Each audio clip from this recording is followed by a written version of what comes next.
Images are everywhere, from photos we capture on our phones to sophisticated medical scans.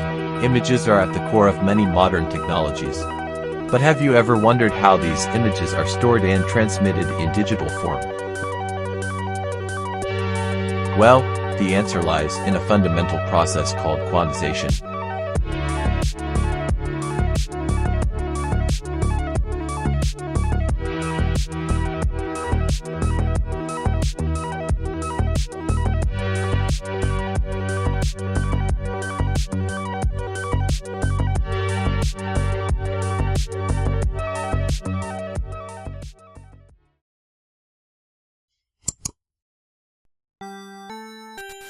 Before we dive into how quantization affects images, let's first understand what it means in the world of signal processing.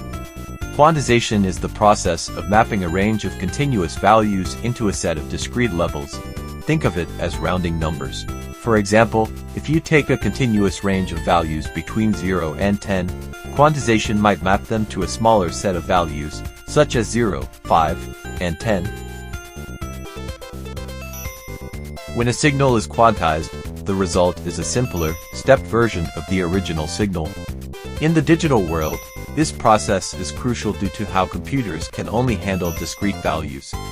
Quantization reduces complexity, but as we'll see later, it can introduce errors.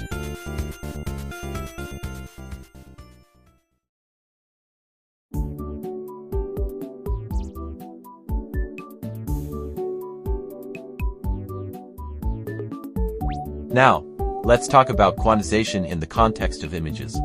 When you look at a digital image, it is essentially a matrix of pixels, each with a certain intensity value. Mamma mia! In grayscale and colored images, these values typically range from 0 to 255, as demonstrated on the filtered image. The quantization process is what takes a continuous range of pixel intensities and maps them to the discrete levels we use in digital systems.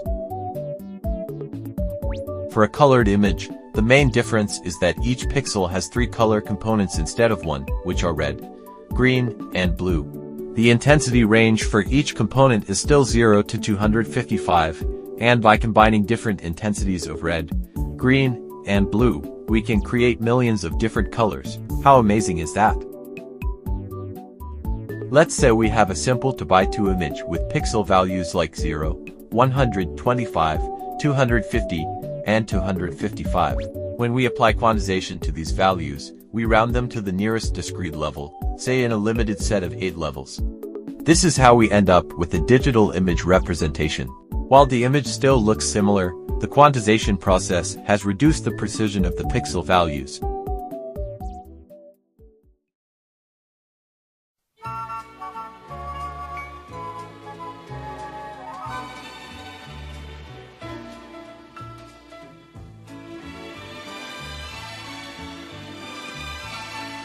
We must understand the impacts of quantizing an image. One obvious effect involving the aforementioned reduction in precision is the loss of image quality. These errors are known as quantization errors. They are the difference between the original and quantized pixel values. Here is an example of this with our good friend Sonic.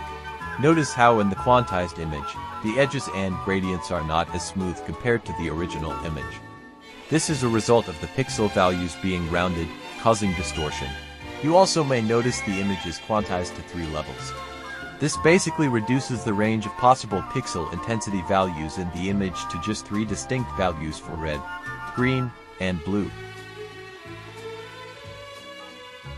Simply put, the greater the difference between the original and quantized values, the more noticeable the error becomes.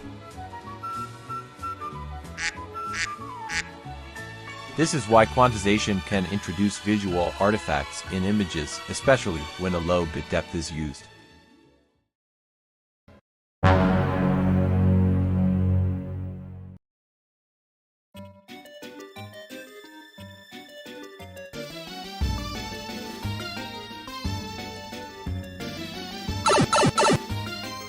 Bit depth is a key concept when it comes to quantization in image processing.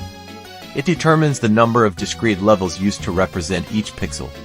In an 8-bit image, each pixel can take on one of 256 values.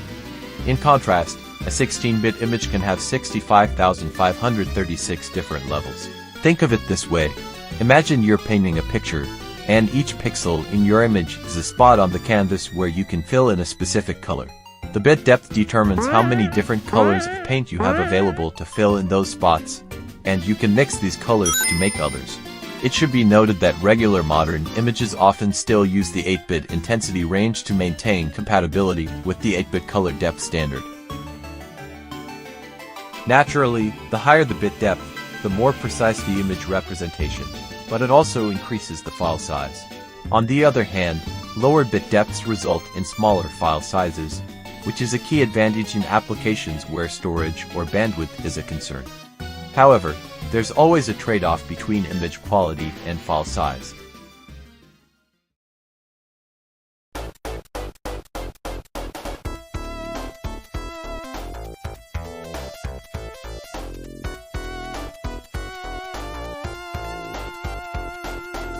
To mitigate the visual degradation caused by quantization, several techniques are used. One prominent technique is known as dithering.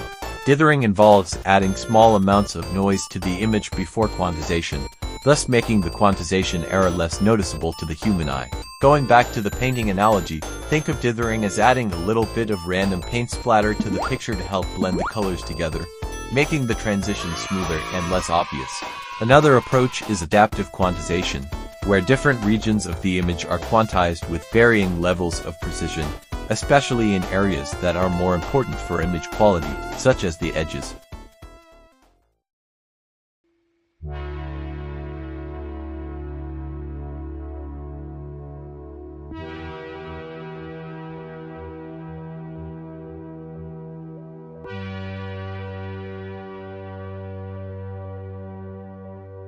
Quantization is an essential part of image processing.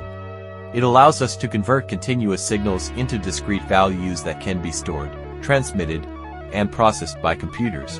However, as we reduce bit depth, we introduce quantization errors, which can affect the quality of the image.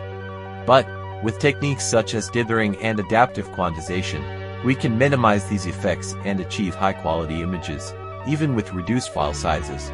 This balance between image quality and storage requirements is key in everything from digital photography to machine learning.